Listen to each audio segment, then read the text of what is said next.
Let's bring in Spencer Linton, who's live from Berkeley. Traveled there yesterday, actually, and getting ready for countdown to kickoff tomorrow. Spencer, first off, how's Berkeley? Berkeley is beautiful. I'm still recovering from a huge Thanksgiving dinner in the hotel lobby last night, so I'm a little out of it. Oh, there was Thanksgiving in the hotel. Get the turkey coma. Nice. Yeah, you got to get it done somewhere, right? Yeah. That's Unfortunately, you had to travel on Thanksgiving, logistics, but you're there.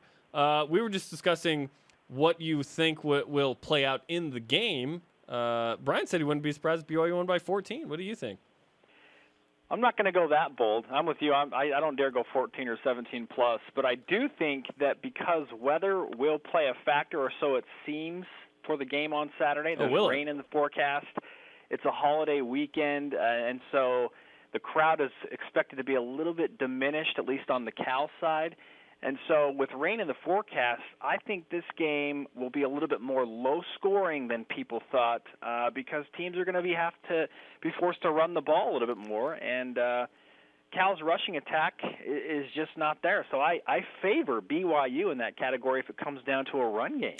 I gotta see this weather report because what kind of weather are we talking about? Because the rain in California is not like the rain here. 62 degrees, 90% chance of rain. You seeing that same? That's what I'm saying. But you gotta understand the rain though. I mean, the rain back home is like drizzle. It's like sprinkles compared to here. 'Cause I'm from the Bay Area, and so when I came out here, I was like, oh yeah, this is rain. I actually need an umbrella.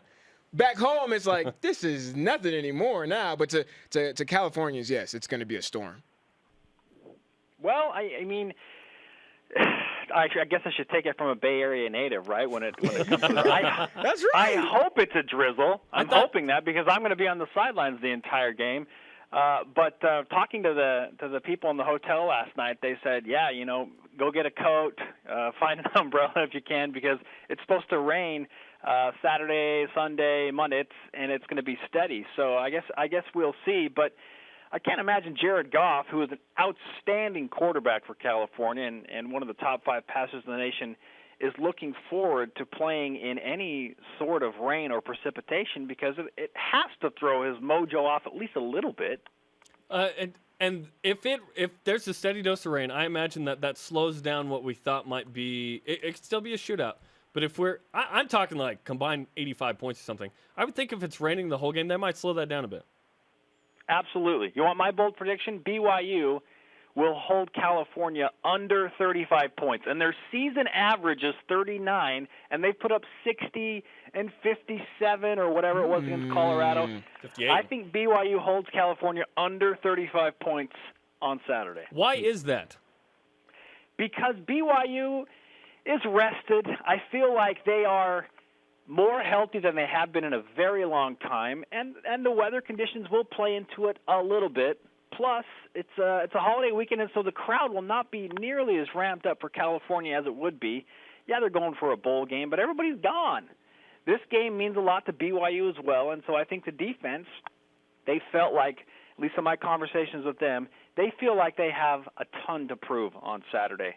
I'm thinking of 2 conversations in particular where they said nobody thinks that we can stop their offense, and we're going to do everything we can to prove to BYU Sports Nation that we can still play defense.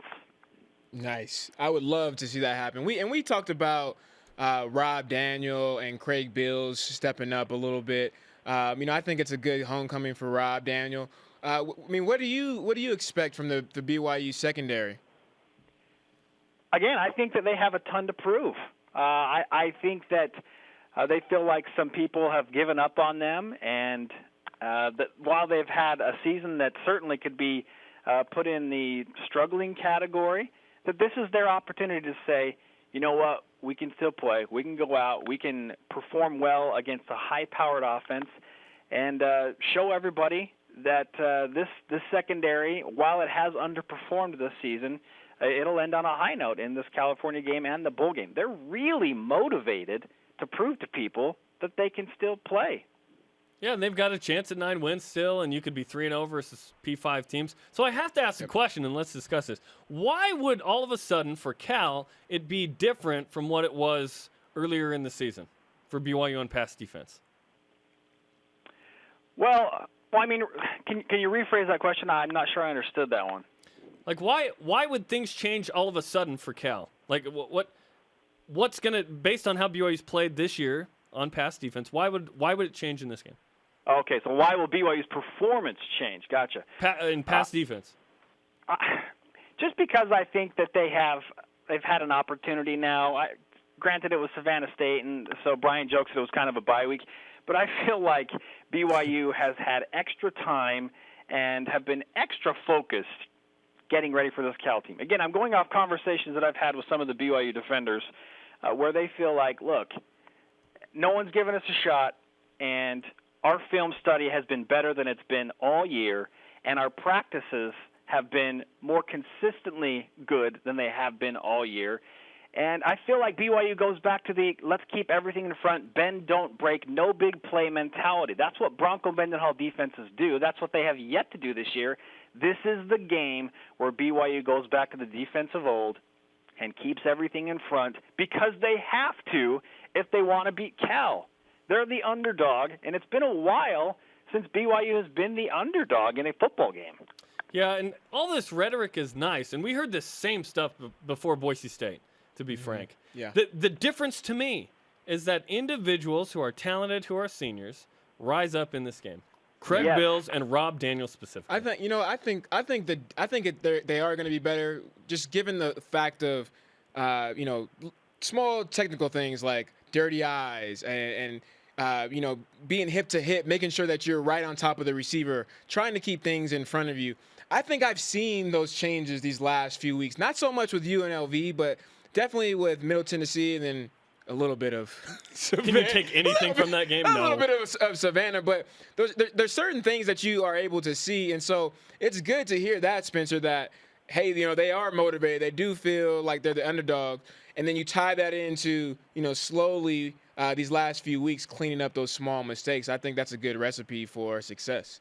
Yeah, and while, Jerem, you make the comparison to Boise State, which is a fair point, because the rhetoric was amazing before the Boise State game, and then BYU went out and lost 55-30. But let's remind everybody that Bronson Kafusi is more healthy than he's been all year. He's finally starting to play up to what he knows he can do. Alani Fua is finally getting closer to 100%. Craig Bill says he's 100%. Those guys were not even close to that against Boise State. So your stars are feeling better than they have in a very long time. They're rested. They're motivated. This is the chance where they can say, you know what, we can go 3-0 against P5 schools, and we're healthy. And so I think that makes a huge difference for this BYU defense. And BYU's not coming into this game on a 3-game losing streak. It's a 3-game win streak, so there's amount of confidence. I know momentum. The opponents were Middle Tennessee, UNLV, Savannah State, but yeah, that's a difference as well. Spencer, enjoy your Friday. We'll see you tomorrow on Countdown to Kickoff at 3:30 Eastern Time. Stay away from the trees, Spencer. I will do that. I might just hunker down in the hotel room. Black Friday in California, I hear, is a mess, Brian. Am I right about that? Yeah, it is a mess. But, you got with Berkeley, you got to watch out for the tree people. The tree people. You got to watch out Noted. Thanks, Spencer. You got it.